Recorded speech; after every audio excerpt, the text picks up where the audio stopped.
नमस्कार दोस्तों, स्वागत है आपका आज के मुख्य समाचार में, जिसमें सबसे पहली और बड़ी खबर में आपको बताएंगे कि भाजपा जेडीयू में फिर हुई भिड़ंत। बीजेपी एमएलसी ने सीएम नीतीश कुमार पर उठाए सवाल।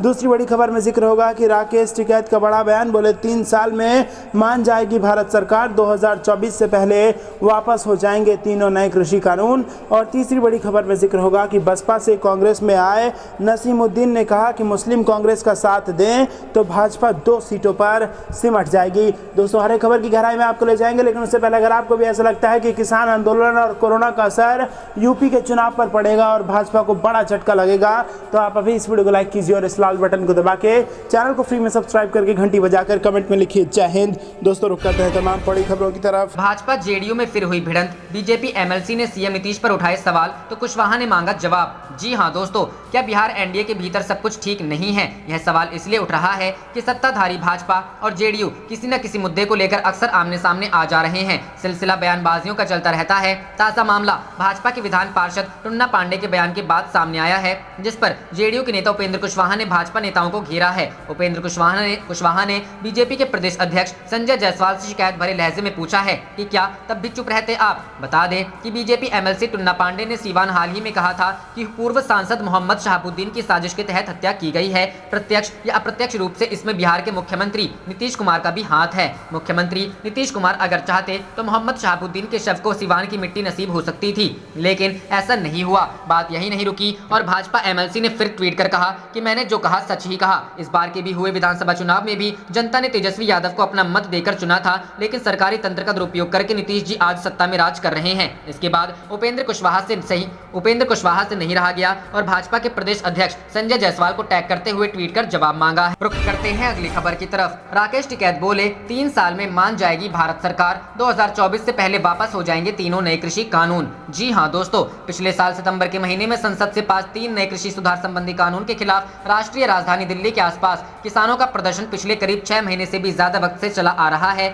सरकार की तरफ से इन्हें काफी मान मनोबल की कोशिश के बावजूद ये लोग अपनी जिद पर अड़े हुए हैं। इधर भारतीय किसान यूनियन के प्रवक्ता राकेश टिकैत ने यह उम्मीद जताई है कि साल 2024 से पहले भारत सरकार मान जाएगी और इन तीनों कृषि कानूनों को वापस ले लिया जाएगा। समाचार एजेंसी एएनआई से बात करते हुए किसान नेता राकेश टिकैत ने बुधवार को कहा कि 2022 में क्या असर होगा यह जनता चुनाव के आने पर बता देगी। उन्होंने कहा कि उत्तर प्रदेश में गन्ना किसानों का पैसा बकाया है। टिकैत ने कहा, मेरे हिसाब से कोरोना बड़ा है, लेकिन सरकार के हिसाब से कानून बड़े हैं। उन्होंने आगे कहा कि जनता सरकार को अपना जवाब देगी। टिकैत ने कहा कि गुजरात में किसी पार्टी की सरकार नहीं है, वहां पर पुलिस की सरकार है। इसी तरह उत्तर प्रदेश में भी पुलिस की सरकार होगी। भारतीय किसान यूनियन के प्रवक्ता ने सवाल पूछते हुए कहा कि अभी आंदोलन चलेगा, अगर हम फर्जी किसान हैं तो सही किसान कौन है? उन्होंने कहा कि किसान आंदोलन का उत्तर प्रदेश में हुए चुनाव पर बड़ा असर हो रहा है। गौरतलब है कि अगले साल यूपी और पंजाब समेत 5 राज्यों में विधानसभा चुनाव होना है। ऐसे में राकेश टिकैत का इशारा इन्हीं राज्यों की ओर है। रुख करते हैं अगली खबर की तरफ। बसपा से कांग्रेस में आए नसीमुद्दीन ने कहा, मुस्लिम कांग्रेस के साथ दे तो बीजेपी 2 सीटों पर सिमट जाएगी।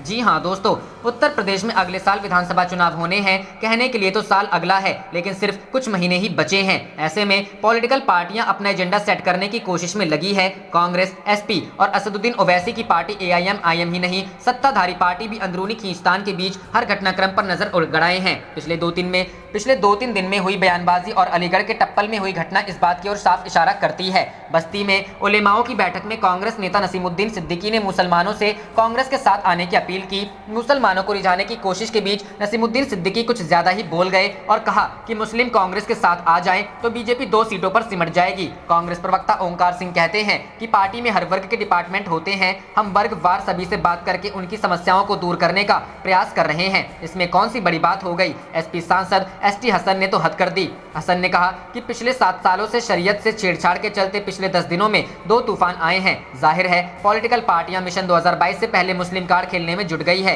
हालांकि नसीमुद्दीन सिद्दीकी के बयान पर बीजेपी ने तीखा हमला किया है। योगी सरकार के मंत्री मोहसिन रजा ने बयान की तुलना आईएसआईएस से कर दी। मोहसिन रजा ने कहा कि ये चाहते हैं समाजवादी पार्टी जिताओ, शरिया कानून लाओ। इनकी बोली और आईएसआईएस की बोली एक ही है। दूसरी ओर अलीगढ़ के टप्पल इलाके में दलित परिवार की बारात में हुए हंगामे पर पॉलिटिक्स थमी नहीं है। एआईएम के स्थानीय नेता ने बीजेपी पर साजिश के तहत केस दर्ज करने का आरोप लगाया है। गौरतलब है कि अलीगढ़ के टप्पल इलाके के गांव में एक मस्जिद के पास से बारात निकलने पर हंगामा हुआ था और लोगों ने घरों के बाहर लिख दिया था मकान बिकाऊ है। मामले की तुलना कैराना से होने लगी, जिसके बाद पुलिस ने केस दर्ज कर आरोपियों की तलाश तेज कर दी है। यूपी में लगभग 20% मुस्लिम वोटर हैं और 100 से ज्यादा सीटों पर हार जीत तय करते हैं। बहरहाल कोरोना की सेकंड वेव के शांत होते ही अब सूबे का माहौल पूरी तरह से चुनावी होने जा रहा है और विपक्षी दलों की नजर मुस्लिम वोट बैंक पर है, लेकिन राजनीतिक पिच तैयार नहीं हो पाई है। हालांकि सत्ताधारी पार्टी बीजेपी पूरी तरह से तैयार है और स्पिन बॉलर के ओवर में 9 बॉल आते ही आक्रामक तेवर अपना रही है। रुख करते हैं अगली खबर की तरफ। बिहार में राजनीतिक उथल पुथल लाने की तैयारी तो नहीं कर रहे जीतन राम मांझी। आरजेडी कांग्रेस के रुख ने गरमाई सियासत। जी हां दोस्तों, बिहार की राजनीति में जीतन राम मांझी ने एक बार फिर से गर्माहट ला दी है। बिहार के पूर्व मुख्यमंत्री हाल ही के दिनों में अपने बयानों और बैठकों के जरिए सुर्खियों में हैं। जीतन राम मांझी ने एनडीए घटक दल के नेताओं से अकेले में मुलाकात कर नई बहस छेड़ दी है। आखिर मांझी के मन में क्या चल रहा है? जीतन राम मांझी की हालिया बयान और लालू प्रेम क्या सिर्फ सामान्य प्रक्रिया है या आने वाले दिनों में बिहार में बड़ी राजनीतिक उलटफेर के संकेत हैं? ये सारे सवाल बिहार की सियासत में तैर रहे हैं। जीतन राम मांझी ने मंगलवार को आरजेडी सुप्रीमो लालू प्रसाद यादव को शादी की सालगिरह के मौके पर दिल छू लेने वाला बधाई संदेश दिया था। मांझी ने लालू प्रसाद यादव को शादी की 48वीं सालगिरह पर बधाई देते हुए कहा कि आप हमेशा स्वस्थ और खुशहाल रहकर जनता की सेवा करते रहे, यही कामना है। मांझी की इस बधाई के बाद बिहार के राजनीतिक गलियारों में चर्चा का बाजार गर्म है। एनडीए पर सवाल खड़े करने के बाद मांझी ने लालू को शादी की सालगिरह की बधाई दी और फिर पार्टी की राष्ट्रीय कार्यकारिणी की बैठक भी बुला ली। यह किसी बड़े राजनीतिक उलटफेर के संकेत तो नहीं है। हम पार्टी की बुलाई गई राष्ट्रीय कार्यकारिणी की बैठक में पार्टी संगठन की मजबूती और पार्टी की राजनीतिक हालात पर चर्चा होगी। जीतन राम मांझी ने पिछले दिनों उस समय एनडीए के नेताओं को चौंका दिया था जब कोरोना का टीका लेने के बाद मिलने वाले प्रमाण पत्र पर प्रधानमंत्री नरेंद्र मोदी की तस्वीर होने पर सवाल खड़ा किया था। इसके बाद मांझी ने ट्वीट करते हुए कहा कि टीके के प्रमाण पत्र पर अगर तस्वीर होती है तो मृत्यु प्रमाण पत्र पर भी तस्वीर होनी चाहिए। मांझी के इस बयान के बाद विपक्ष में भी खुलकर मांझी को समर्थन दिया और एनडीए पर सवाल खड़े किए। रुख करते हैं अगली खबर की तरफ। युवा देश का भविष्य, ब्लैक फंगस के इलाज में उन्हें दी जाए प्राथमिकता। दिल्ली हाईकोर्ट। जी हां दोस्तों, दिल्ली हाईकोर्ट ने मंगलवार को केंद्र सरकार से ब्लैक फंगस की दवा लिपोसोमल एम्फोटेरिसिन बी के वितरण से संबंधित पॉलिसी बनाने के लिए कहा। इसके अलावा कोर्ट ने कहा कि ब्लैक फंगस से पीड़ित युवाओं और जो लोग इस बीमारी से बेहतर तरीके से लड़ रहे हैं उन्हें बचाने की सरकार की पहली प्राथमिकता होनी चाहिए। अदालत ने कोविड-19 और ब्लैक फंगस के प्रबंधन पर कई याचिकाओं पर सुनवाई के दौरान ये बातें कही। चिकित्सा विशेषज्ञों की सलाह पर बनाई जाए नीति। अदालत ने केंद्र से कहा कि ब्लैक फंगस की दवा से संबंधित जो भी नीति बनाई जाए उसे चिकित्सा विशेषज्ञों की सलाह पर ही बनाया जाए। युवा पीढ़ी को दी जाए प्राथमिकता। कोर्ट ने आगे कहा कि ब्लैक फंगस से पीड़ित बुजुर्गों के मुकाबले युवाओं और इस बीमारी से बेहतर ढंग से लड़ रहे लोगों के इलाज को प्राथमिकता दी जानी चाहिए। कोर्ट ने कहा कि ऐसा कर हम सभी का नहीं तो कुछ लोगों का जीवन तो बचा सकते हैं। कोर्ट ने स्पष्ट किया कि हम ऐसा बिल्कुल नहीं कह रहे हैं कि बुजुर्गों का जीवन महत्वपूर्ण नहीं है, लेकिन इस बात से इनकार नहीं किया जा सकता कि बुजुर्ग अपना जीवन जी चुके हैं और युवाओं के सामने पूरा जीवन पड़ा है। युवा देश का भविष्य। कोर्ट ने कहा कि यदि हमें चयन करना पड़े तो हम युवाओं का चयन करेंगे क्योंकि वे देश का भविष्य हैं। 80 साल के बुजुर्ग देश को आगे नहीं ले जा सकते, वे अपना जीवन जी चुके हैं। कोर्ट ने कहा कि हमने यह देखा है कि ऐसे कई लोग हैं जो देश की तरक्की में अहम भागीदार हैं और ऐसे लोगों की सुरक्षा जरूरी है, इसलिए जो भी नीति बने वह इन लोगों को ध्यान में रखते हुए बनाई जाए। कोर्ट ने कहा कि ब्लैक फंगस के मामले रोजाना बढ़ रहे हैं। सरकार के बेहतर प्रयासों के बावजूद इससे होने वाली मौतों का आंकड़ा बढ़ता जा रहा है और देश इसकी दवा की कमी से भी जूझ रहा है। रुख करते हैं अगली खबर की तरफ। सोनिया गांधी को कांग्रेस कमेटी ने सौंपी चुनावी हार की रिपोर्ट, पार्टी को दोबारा मजबूत बनाने की दी है सलाह।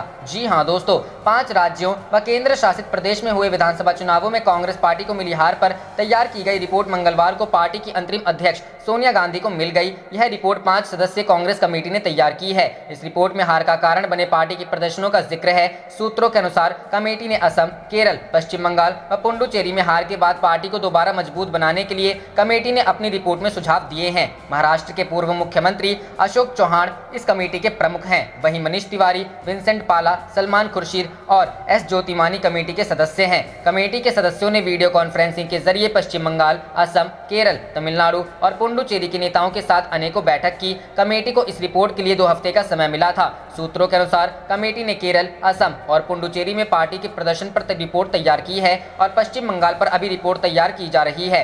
कांग्रेस वर्किंग कमेटी की बैठक के बाद गठित 5 सदस्यों वाली यह कमेटी अहम है। पिछले माह CWC की बैठक के दौरान सोनिया गांधी ने कहा कि चुनाव में हार की समीक्षा की जानी चाहिए और पार्टी की गलतियों को सुधार करना चाहिए। उन्होंने कहा था, इससे हमें जो सीख मिलेगी वे अच्छा नहीं लगेगा, लेकिन यदि हम हकीकत का सामना नहीं करते हैं, तथ्यों पर गौर नहीं करते हैं, तो हम सही सीख नहीं ले सकेंगे। उल्लेखनीय है कि असम और केरल में कांग्रेस सत्ता में वापसी का प्रयास कर रही थी, लेकिन इसे यहाँ हार का मुंह देखना पड़ा। पश्चिम बंगाल में तो कांग्रेस का खाता भी नहीं खुल सका। पुडुचेरी में इसे करारी हार का सामना करना पड़ा, जहां कुछ महीने पहले तक वह सत्ता में थी। तमिलनाडु में उसके लिए राहत की बात रही कि द्रमुक की अगुवाई वाले उसके गठबंधन को जीत मिली। आप देख रहे थे आपका अपना चैनल जय हिंद जय भारत।